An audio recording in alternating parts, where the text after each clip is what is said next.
네, 이번에는 주요 경제 이슈 김광석 한양대 겸임 교수와 함께 짚어보겠습니다. 안녕하세요. 네, 안녕하세요. 네, 정부가 어제 하반기 경제 정책 방향을 발표했습니다만 올해 경제 성장률 전망치 기존보다 좀 낮춰 잡았습니다. 1.4%로 0.2%포인트 낮춰 잡았는데 네. 1.4라는 수치는 어떻게 해석해야 됩니까? 1.4%는 말 그대로의 경기 침체 네. 그 자체를 보여줍니다.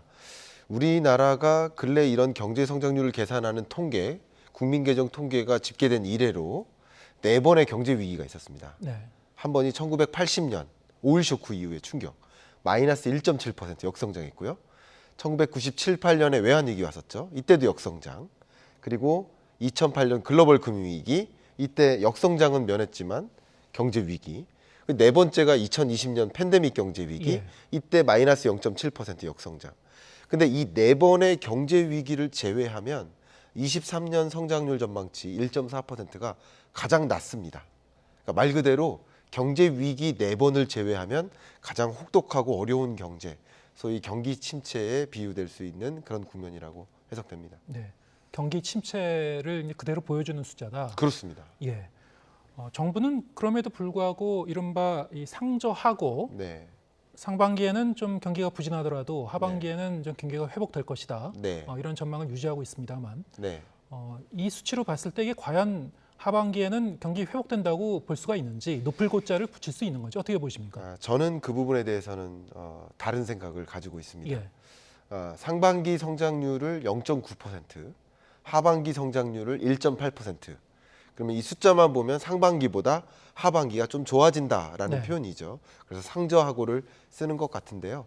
사실 이 두 숫자 모두 다 안 좋은 숫자이기 때문에 잠재 성장률 2%를 훨씬 밑도는 숫자이기 때문에 상저하고라는 표현보다는 상저하저 혹은 상반기가 극단적인 저이기 때문에 상극저 하저에 해당되지, 이게 고라는 표현을 쓰면 국민 여러분 입장에서는 굉장한 혼선이 또 주어지는 게 아닐까 하는 걱정도 들 만큼 좋은 경제는 절대 아니다. 그래서 고라는 표현이 좀 어울리지 않는 표현이지 않을까라는 생각을 저는 개인적으로 하고 있습니다. 네. 하반기로 가면서 여러 가지 좀 변수도 있고 네. 불확실한 부분도 남아 있겠습니다만 네. 우리가 지금 이제 세부적으로 좀 다 살펴보겠습니다만 일단 가장 대표적으로 어떤 그 불확실한 변수들이 남아 있습니까? 가장 대표적인 불확실성이 이제 무역 적자도 네. 16개월 연속이다가 드디어 흑자 반전을 했습니다. 예. 근데 이게 일시적인 반전인지, 이 무역 적자 규모를 계속 유지할 것인지, 이거 굉장히 중요한 요소고요. 예. 두 번째는 우리 한국 경제를 좀 괴롭히는 여러 가지 문제들이 있는데 그 문제 중에 하나가 부동산 PF이죠. 네. 역시 그것이 금융부실로 연결될 것인지 굉장히 중요한 현안이고요. 그 밖에도 뭐 부동산 시장에 해당된 영역이지만 역전세 난, 이것이 얼마나 가혹하게 우리 경제 숙제로 던져질 것인지, 네. 그러면 또 다른 혼선이 생길 수 있거든요. 대외적으로도 미중 패권 전쟁이 얼마나 격하게 맞붙을 것인지, 이런 것들이 부정적인 요소들이 또 남아있다. 이게 어떻게 전개되는지에 따라서 1.8%도 사실은 담보하기 어려울 수 있다. 이런 생각을 좀 해봅니다. 예, 그렇군요. 정부가 경제 성장률을 이렇게 좀 낮춰 잡은 가장 큰 이유 중에 하나가 이제 말씀하셨다시피 이제 수출인데 네, 그래도 6월 무역 수지가 13개월 만에 흑자로 전환하긴 했어요. 네, 그럼에도 불구하고 지금 낙관적으로만 볼 수는 없는 상황이다 이렇게 생각하는 걸까요? 네. 16개월 만에 예. 흑자로 전환한 겁니다. 그러니까 15개월 동안 22년 2월 그때 반짝 흑자를 보였고 네. 3월부터 계속 적자 행보를 보이다가 이번 6월 무역 수지가 흑자로 나온 겁니다. 네. 근데 흑자의 규모가 매우 작고요. 일시적인 흑자에 머무를 수도 있다.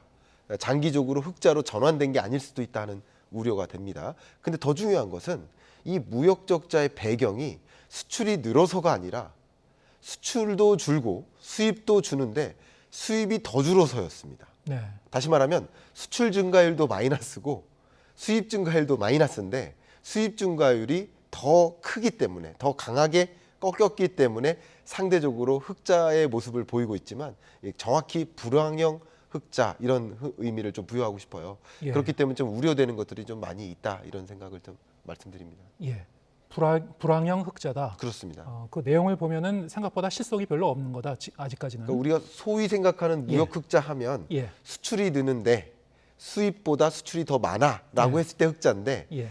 둘 다 주는데 덜 줄어서 무역 흑자니까 이게 우리가 바라는 그런 모습의 흑자는 또 아니지 않는가 하는 것을 좀 꼬집어 보고 싶습니다. 네, 결국엔 이제 국제 에너지 가격도 좀 영향을 많이 줬다고 봐야 되겠군요. 예. 정확하십니다. 예. 예. 결국에는 우리 반도체 부분이 워낙에 비중이 커서요. 네. 반도체 부진이 좀 회복이 돼야 될 것 같은데 어떻습니까? 지금 전망이? 네, 지금 전망 일단 말씀드리면 이 무역 흑자를 놓고도 우리 15대 주력 수출 품목이 있지 않습니까? 그 중에 반도체가 절대적이고요. 그 밖에도 자동차나 석유화학, 철강, 뭐 그 밖에 가전 이런 여러 부문을 놓고 쭉 살펴보면 반도체만 플러스로 반등하지 않았습니다. 지금 자료가 나오고 있습니다. 예. 자동차도 증가율이 58.3%. 네. 다 증가율이 마이너스가 아니라 플러스죠. 철강, 일반 기계, 선박. 이게 우리나라의 주력 수출 품목들입니다. 예. 뭐 2차 전지도 16.3%나 증가했죠. 근데 반도체는 우리 경제에서 그렇게 중요한 역할을 차지하는 반도체는 여전히 마이너스이기 때문에 예. 불안한 감이 있습니다.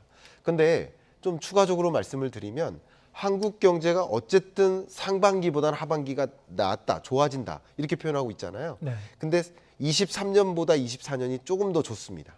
현재 전망으로는. 예. 그리고 글로벌 경기도 마찬가지입니다. 세계 경기도 23년 경제가 약 2.8%로 매우 안 좋았다가 24년은 그래도 3.0% 좋아집니다. 그러니까 글로벌 경기가 23년 지금 7월 정도를 변곡점으로 해서 좋아지는 국면으로 갈 수 있겠다라는 그런 희망, 그런 기대감이 있기 때문에 기업들이 또 반도체에 대한 수요가 늘어날 수 있어요. 그게 23년 하반기에 일어나는 일들이라고 볼 수 있습니다. 예. 그래서 반도체 재고가 굉장히 문제였고 반도체 가격이 너무나 떨어져서 문제였는데 이런 문제들이 다소 개선될 수 있는 여지가 있겠다라고 생각을 말씀드리고 싶어요. 예.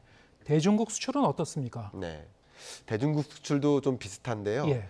유독 이런 중국의 리오프닝이 시작됐는데 왜 이렇게 이 중국의 리오프닝에 따른 그 효과가 나타나지 않는 거야 하는 걱정을 많이 했었거든요. 네. 23년 상반기입니다. 그나마 하반기부터는 그 리오프닝에 따른 효과도 어느 정도 나타날 것으로 보고 있습니다. 특히 이 리오프닝도 중국 경제도 전반적으로 일어나긴 했습니다만 제조업이 아닌 서비스업을 중심으로만 일어났었기 때문에 예. 우리나라 수출 경제에 직접적인 긍정적인 그런 영향을 못 줬었거든요. 그런데 어쨌든 리오프닝의 효과도 제조업 부문에서도 나타날 것으로 보고 있기 때문에 그런 부분들은 우리가 다소 희망을 가져볼 만한 요소가 아닌가 이런 생각을 해봅니다. 아직까지는 적자인 거죠. 아직 적자입니다. 예. 그러나 대중무역 적자 규모도 상당 부분 예. 해소되고 있다라고 예. 말씀드리고 싶습니다. 알겠습니다. 물가도 좀 짚어보죠. 네. 소비자 물가 상승률 지난달 기준으로 2.7%를 기록했습니다. 네. 정부가 목표로 했던 2%대로 이제 내려오긴 했는데 네. 어떻습니까? 이게 물가가 좀 안정화되고 있다라고 좀 우리가 진단을 해볼 수 있습니까? 아니면 좀 더 지켜봐야 됩니까? 제가 시청자 여러분을 위해서 예. 명확히 구분지어서 말씀드리겠습니다. 물가 상승률은 안정화되지만 네. 물가는 안정화되지 않는다. 이렇게 말씀드릴게요. 왜 그러냐면 23년 1월 기준이 지금 제시되는 것처럼 5.2%로 나오고 있잖아요. 예. 그러니까 이게 6월 물가 상승률 2.7%가 무슨 뜻이냐면 22년 6월에도 물가 상승률이 대략 한 6% 상승했었거든요. 근데 6% 상승했는데 거기서 2.7%나 또 상승한 거예요. 그렇죠. 그러니까 물건의 가격이라고 본다면 예. 떨어진 적 없이 계속 오르고 있는 겁니다. 그러니까 여러분들이 체감하는 그 체감 물가는 너무 극도로 힘들게 만들 만큼 물가는 치솟고 있는 것이고요. 예. 다만 물가 상승률이 떨어져 주고 있는 것이다. 요걸 좀 강조해서 설명드리고요. 또 한 가지는 물가 상승률을 비교하는 게 전년 동월이잖아요. 네. 근데 22년 6월, 7월로 돌아가 볼까요? 22년 6, 7월이 우리나라 근래 24년 역사상 가장 높았던 물가 상승률. 그러니까 그때랑 비교해서 물가가 2.7% 오른 것이기 때문에 기저 효과가 작용돼서 물가가 상당 부분 떨어지는 것처럼 보이는 거죠. 네. 그러나 여전히 다시 한번 강조하지만 22년 6월에 그렇게 높았던 그 물가보다 또 2.7%나 상승하니까 우리가 체감하는 그 물가는 정말 가혹하게 힘들다, 높다 이렇게 말씀드리겠습니다. 예. 실제로 나가 보면 외식 가격도 상당히 좀 아직 높고 맞습니다. 뭐 여러 가지 이 장바구니 물가도 상당히 좀 체감 지수가 높고요. 네, 그럼에도 불구하고 소비자 물가 상승률은 뭐 이 정도로 나오긴 했는데 네, 그래도 2%대로 내려간 그 배경에는 뭐 지금 설명해 주신 그런 배경도 있고 네, 석유류 가격이 상당히 좀 떨어졌어요. 그게 네. 이제 상당히 기여한 것 같은데 이건 앞으로 어떻게 될지 또 모르는 거 아닙니까? 그렇습니다. 정확한 말씀 주셨습니다. 그러니까 우리 물가 상승률 계산할 때 말이죠. 460여 가지 소비 품목을 가격 등락률을 계산하는 겁니다. 그중에 일부는 식료품 물가에 해당되고요. 또 일부는 에너지 물가. 그리고 식료품과 에너지를 제외한 나머지 물가를 우리는 근원 물가라고 합니다. 예, 근데 식료품 물가와 에너지 물가는 급등락이 심하잖아요. 예, 제가 좀 조심스럽게 말씀을 드리겠습니다만 이 장마 시즌이 끝나면 농산물 공급이 급격히 또 줄어서 농산물 가격이 급등할 겁니다. 7월 말쯤이면. 예, 그리고 그때쯤에 수요도 많이 늘어나고요. 원래 매년 여름이면 장마, 폭염, 가뭄 이런 것들이 빗발치면서 농산물 가격이 급등락하거든요. 예, 그런 것들이 급등락하면서 이 물가 상승률이 잡히는 것뿐이지 예, 근원 물가, 기조적으로 물가가 잡히는가라는 것을 판단하는 이 기준 자체는 계속 안 잡히고 있다는 거죠. 예. 그러니까 여러분들이 체감하시는 물가는 더없이 높다 이렇게 느껴질 수 있을 것 같습니다. 예. 그리고 또 물가에 굉장히 큰 영향을 끼치는 그 요소가 이제 공공요금인데 그렇습니다. 공공요금 인상을 그래도 좀 그 최소화하겠다라는 게 정부의 입장이지만 네. 지금 누적 적자는 커지고 있는 상태 아닙니까? 네. 어떻게 좀 그 제한적으로 가져갈 수 있을까요? 어떻습니까? 지금 상황이? 제한적으로 가져가기가 조금 어려워 보이고요. 예, 우리 서민 혹은 대중이 느끼는 물가는 물건의 가격, 물가 그 자체고 네, 다만 정부, 중앙은행에 통제하고자 하는 그 물가는 물가 상승률이니까 예, 다소 차이가 있겠습니다만 어쨌든 정부 관점 혹은 통화정책 관점에서 그 물가의 단어는 물가 상승률이기 때문에 네, 2%라는 목표 물가에 부합하게 내려오고 있는 겁니다. 네, 그렇기 때문에 이 물가라는 문제를 해결하기 위해서 공공요금을 인상하지 않을 수가 없는 입장이다.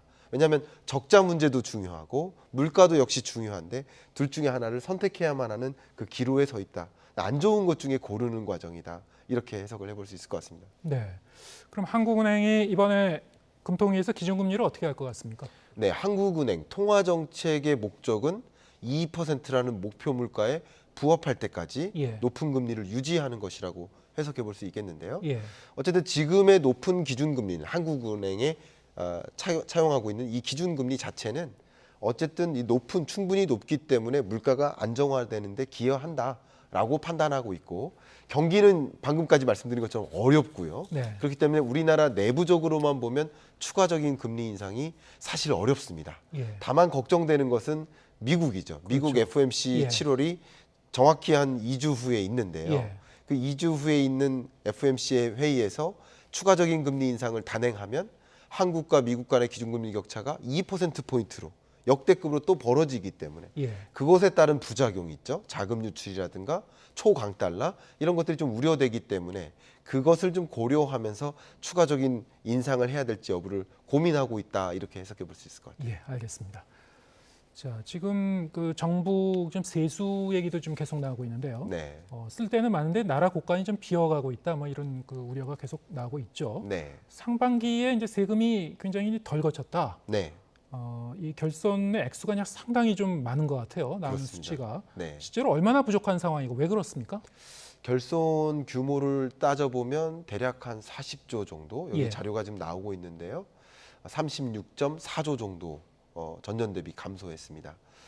이걸 왜 그렇냐라고 생각해 본다면 이 세금은 경제 활동에 따른 대가라고 생각해 보면 좋을 것 같아요. 예, 왜냐하면 우리가 소득이 많아지면 그만큼 세금을 많이 내, 소득세. 소비를 많이 하면 또 역시 소비세. 예, 또 기업 혹은 법인이 돈을 많이 벌면 법인세. 뭐 주택 거래가 많이 일어나면 또 양도세든 여러 거래세.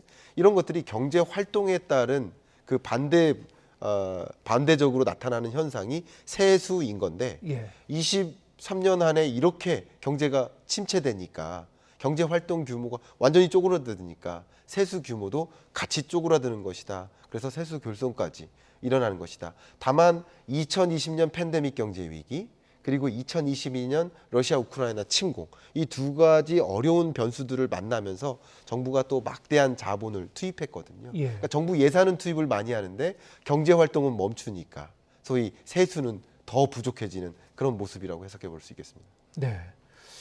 근데 정부 입장에서는 좀 고민이 좀 깊어질 것 같은데 네. 사실은 좀 야당에서 좀 요구하고 있는 추경에 대해서는 일단 선을 그었습니다. 네, 대신 뭐 정책금융이라든가 이제 공공기관의 뭐 내년 예산을 미리 이제 조기에 집행한다든가 여러 네. 가지 방법으로 이른바 이제 15조 원 플러스 알파 네. 이런 그 추가 재원을 투입하겠다는 건데 네. 지금 이 세수 결손액에 비하면 상당히 좀 적은 편인 것 같아요. 네. 어떻게 보십니까? 일단 정부가 지금 관전하고 있는 주된 포인트가 네.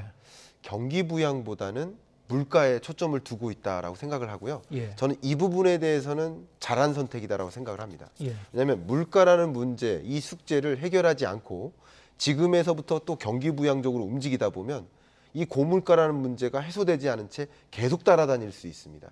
그러니까 물가라는 숙제를 빨리 해결하고 그 다음 경기 부양을 위해서 24년에 집중할 필요가 있지 않을까. 근데 재정을 너무 많이 집행하다 보면 물가 잡는 일을 놓칠 수 있거든요. 네. 그런 부분들이 저도 우려되고 있는데 정부 이 새 정부 정책 방향 제가 쭉 읽어봤는데 역시 그 내용 속에서도 물가 잡는 것이 우선이기 때문에 예. 재정을 너무 과대하게 집행하지 않겠다라는 의지가 좀 담겨 있고요.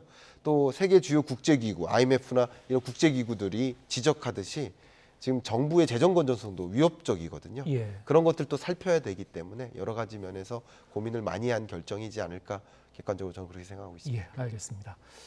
새마을금고 얘기도 좀 해보죠. 네. 요즘 사실 이제 금융권의 은행들의 이제 연체율도 상당히 좀 급등했다 이런 얘기가 있었는데 네, 서민금융기관이라는 이 새마을금고는 특히 연체율이 좀 높은 것 같습니다. 그렇습니다. 그래서 새마을금고 위기설도 지금 대두되고 있는데 네. 어떤 배경입니까? 일단 미분양 주택이 많이 쌓이지 않았습니까? 예. 그러니까 부동산 경기가 많이 침체되면서 22년 또 23년까지도 미분양 주택이 많이 쌓였습니다. 많이 쌓였을 때 그 정점이 7만 5천 호까지 기록을 했었습니다. 근데 미분양 주택의 의미가 뭐냐? 바로 건설사들이 분양을 하고 나면 돈 갚을게 하면서 빌리는 돈이 부동산 PF 아니겠습니까? 그렇죠. 근데 미분양이 쌓인다는 얘기는 이 부동산 PF 대출을 받아놓고 갚지 못하는 환경이 되었다라고 해석할 수 있지 않겠습니까? 그 중에서도 이제 새마을금고의 대출이 좀 많이 법인에게 제공이 됐었고 그 법인의 연체율이 9.99%니까 굉장히 많습니다. 네. 근데 제가 여러분들께 이런 말씀을 꼭 전해드리고 싶어요. 이게 새마을금고의 부동산 PF 사업 부문 그 부문의 부실은 맞습니다. 굉장히 부실하고요. 예. 그러나 이게 새마을금고의 부실이다라고까지 너무 과대하게 공포감을 가지실 필요는 없으시겠다. 이런 말씀도 좀 드리고 싶습니다.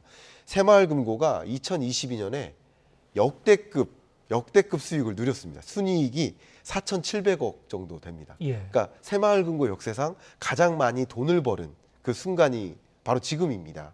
근데 그렇다고 해서 모든 사업 부문이 다 돈을 버는 것은 아니고 그중에서 부동산 PF 부문만큼은 상당히 지금 안 좋은 상황이고 부실인 거 맞습니다. 예. 그러나 그것이 이 새마을금고 전체의 부실로까지 오해하실 필요는 없겠다. 이 말씀을 좀 드리고 싶고요. 가장 쉽게 비유를 한다면 이렇습니다. 예를 들어 전자회사가 있다고 해볼게요. 뭐 반도체도 만들고 스마트폰도 만들고 뭐 냉장고, 세탁기 다 만듭니다. 근데 만약에 세탁기 사업 부문이 부실이면 이 전자회사가 다 무너지는 게 아니고 예. 세탁기 사업 부문이 정리되는 것이다. 이렇게 생각하실 수 있겠죠. 그런 식으로 이해하시면 물론 엄중하고 이 경고등이 켜지는 거 사실이고요. 그 부문의 심각성 맞습니다만 그게 전체의 어떤 문제다라고 생각하실 필요까지는 없지 않을까 이런 생각을 해봅니다. 예. 다시 정리를 해보면 전체 새마을금고의 연체율이 한 6% 평균 6%대가 이제 넘는다고 하고 맞습니다. 어떤 경우는 10%대 넘는 그런 그 새마을금고들도 있고 네. 일부 새마을금고에는 지금 고객들이 몰려서 이제 예금을 인출하려고 하는 것도 좀 생겨나고 맞습니다. 있다고는 하는데요. 네네. 그럼에도 불구하고 전체적으로 봤을 때는 아직은 이렇게 경고등이 켜진 상태는 아니다. 이제 전체를 걱정할 정도는 아니다. 이렇게 보시는 네, 거군요. 그 부분을 좀 강조해드리면 실제 이 여신 규모, 새마을금고의 여신 규모가 198조 원입니다. 예. 그 중에서 부동산 PF가 있고 공공대출 부분이 문제가 있습니다. 이 규모를 해석해 보면 약 21조 원입니다. 그러니까 결국은 이 부분의 연체율도 높은 거고요. 예. 그러니까 전체 여신 사업 자체가 부실하다라기보다는 이 21조에 해당되는 이 부문이 좀 부실하다 이렇게 생각해 볼 수 있겠고요. 또 걱정하시는 것 중에 하나가 새마을금고는 1금융이 아니니까 예. 예금자 보호도 못 받지 않느냐 예. 이런 생각을 하시는데 그 부분 정확히 말씀드리면요. 새마을금고법이 있습니다. 여기에 예금자 보호기금이 설치되어 있고요. 예. 1인당 5천만 원까지 예금자 보호를 받으실 수 있습니다. 이런 법도 있기 때문에 그러니까 우리가 문제의 심각성이 있고요. 우리가 주의해야 됩니다. 그리고 네. 이 문제를 빨리 풀어 헤쳐 나가야 됩니다. 예. 그러나 이것 때문에 과도한 어떤 불안감을 가지실 필요는 없으시다라는 말씀 드리고 싶습니다. 예. 그럼에도 불구하고 이제 이 부실 심사했었던 부분은 있는 것 같으니까 그렇습니다. 예, 이 정부가 이 특별 점검에 좀 나선다고 하니까요. 정확하십니다. 어느 정도의 이제 구조 조정은 좀 불가피한 상황이다 이렇게 봐야 되겠군요. 네, 그렇습니다. 예. 행정안전부의 관리 감독을 받고 있고요. 예. 그리고 금융위와 금감원의 협의체에서도 감시를 받고 있습니다. 예.